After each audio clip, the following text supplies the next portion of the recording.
Everything we know about the Scarab in Moon Knight. So far, the first episode of Moon Knight, which arrived on Disney Plus on Wednesday, March 30th, had a wild season premiere. Egyptian mythology is weaved into the show's plot, so it's understandable if you were left with some questions at the end of the episode, especially what exactly the Scarab everyone's after is and why. Here's a breakdown of what you need to know about the Scarab in Moon Knight. How is the Scarab introduced in Moon Knight, Episode 1? In Moon Knight's premiere, we meet a soft-spoken man named Stephen Grant, Oscar Isaac, who's been living a double life as a mercenary named Mark Spector, Moon Knight. He experiences frequent blackouts that are caused by his dissociative identity disorder.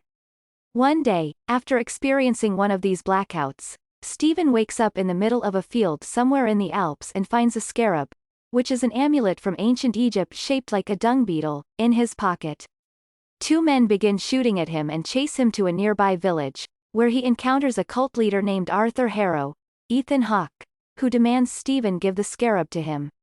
Stephen tries to hand it over, but is physically unable to no matter how hard he tries. Stephen then hears a mysterious voice in his head telling him to protect the scarab. After he makes a run for it, Arthur orders his followers to chase after Stephen. Thanks to his other identity as Mark, however, Stephen is able to fight his way free and make it home to London. Arthur and his followers eventually track Stephen down at the museum he works at. Although they're unable to get their hands on the scarab by the end of the episode, it becomes clear the series will revolve, at least in part, around Stephen, Mark trying to protect this amulet from Arthur. What is the scarab in Moon Knight? Scarabs were a form of Egyptian amulet molded in the shape of the scarab beetle of the eastern Mediterranean area considered sacred in ancient Egypt.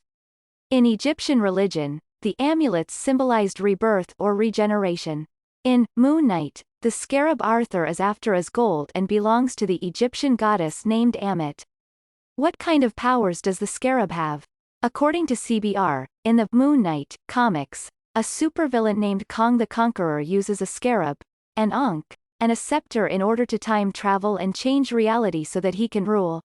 Khonshu, the Egyptian moon god that granted Mark powers, confronts Kong and distracts him long enough to transport the three totems to his avatars living in different times. Mark becomes an avatar of Khonshu and is tasked with restoring reality to its original form by retrieving the three totems. He eventually gets the scarab, which allows him to travel through time. He's determined to keep the scarab from Kong and locate the two remaining totems. Why does Arthur want the scarab in Moon Knight? Arthur is a devoted follower of Ammit, so because the scarab belongs to her, he's determined to get it back from Mark. As for what he plans to do with the scarab once he gets it, that still remains a mystery. We know, in the comic books, Kong wants the scarab in order to change reality, but what about Arthur? It seems we'll learn more about him when new episodes of Moon Knight premiere on Disney Plus on Wednesdays.